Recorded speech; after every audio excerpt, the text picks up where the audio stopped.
Hey mamas, you're listening to the Balanced Working Mama podcast, the only podcast teaching you how to balance your work, motherhood, and wellness. I am Dr. Amber Thornton, clinical psychologist and mama wellness consultant.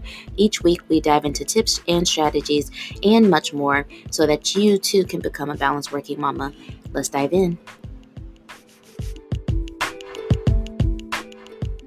Hey mamas, I hope that you all are doing well. Dr. Amber here, and welcome to the Balanced Working Mama podcast.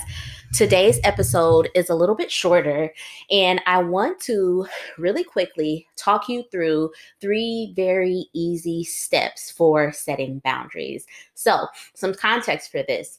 When we're talking about balance in motherhood, one of the big things that you really need to make sure that you're doing is setting boundaries. And these boundaries need to be with yourself, boundaries with your family, boundaries with your children, boundaries with your place of employment, really anything and anybody that can interfere with your ability to care for yourself, to prioritize yourself.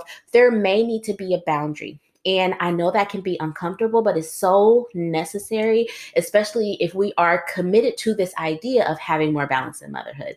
So I want to talk you through 3 very easy steps for really getting started with your boundaries. I am referencing an article that I wrote.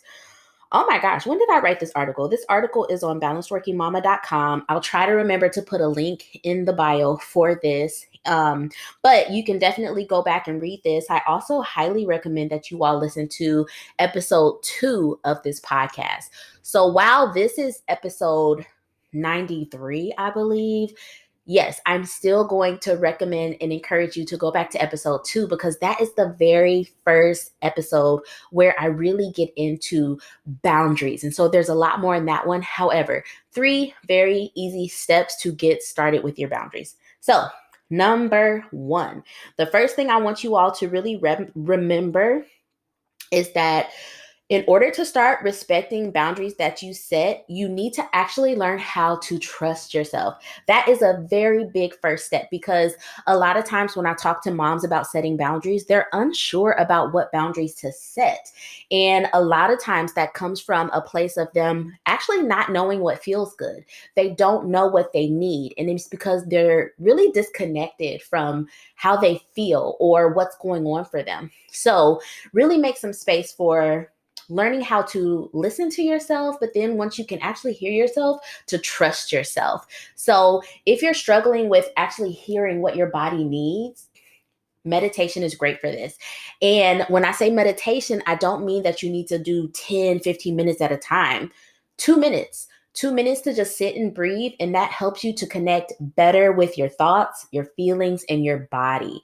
And from there, whenever you have a feeling that doesn't feel good, whenever there's something that doesn't feel right, whenever something just feels negative, that is how you know that there's something there and you need to trust it. So that very first tip, respecting your boundaries, is really starting out with learning how to trust yourself and your body. Number 2, the next step to truly respect your boundaries is to respect the boundary, you yourself. A lot of times what happens if we set new boundaries, we expect that the other people around us will automatically follow them. However, if they don't see us respect, follow, and enforce our own boundaries, they're going to take our cues. So for interest, if you've set a boundary that, you don't check your email, your work email after 5 p.m. However, you get an email at 5:05 and you're like, oh, I'm gonna just respond real quick. You have not respected the boundary that you set. And so the other person who sent you that email will not respect your boundary either. And so you really have to get very good at respecting that boundary so other people will know that you are taken seriously. This example can be applied to any person or area of your life. If there is a boundary that you have set and other people have not seen you respect that own boundary, they will not either. So the big step in getting people to really respect our own boundaries is that we have to respect them as well. And then lastly, you all, number 3, we gotta get comfortable with saying no. And I know that is so uncomfortable because no is hard. No is hard for women. No is hard for Black women. No is hard for moms. However, there is so much power in that word of no. And also, no is a complete sentence. And so just remember that if you are saying no to something, it doesn't mean that you then have to offer this whole explanation for why, or it doesn't need another sentence to go after it. No, period. And here are some ways to practice saying no, because I know there are some of you watching and you're thinking, but no is so uncomfortable. I don't like the way it feels, and I get it. So start out saying no to the small things that maybe don't matter as much, maybe the things that are kind of low stakes. So for instance, if someone asks you for something and it's just like, just say no. Practice the small no's first before you get to the very, very big no's. And I assure you that as you practice with more of the smaller, easier no's, it'll be much easier to say no to that very big thing that really, really matters a lot more. So I hope that those 3 tips helped you.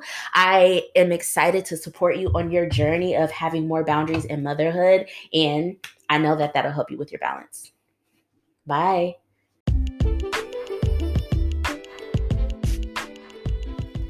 Hey, Mama. Thank you for listening to the Balanced Working Mama podcast. If you love this podcast, please be sure to rate it and share it with another mama that you know. And don't forget to follow me and Balanced Working Mama on Instagram. I'll talk to you soon.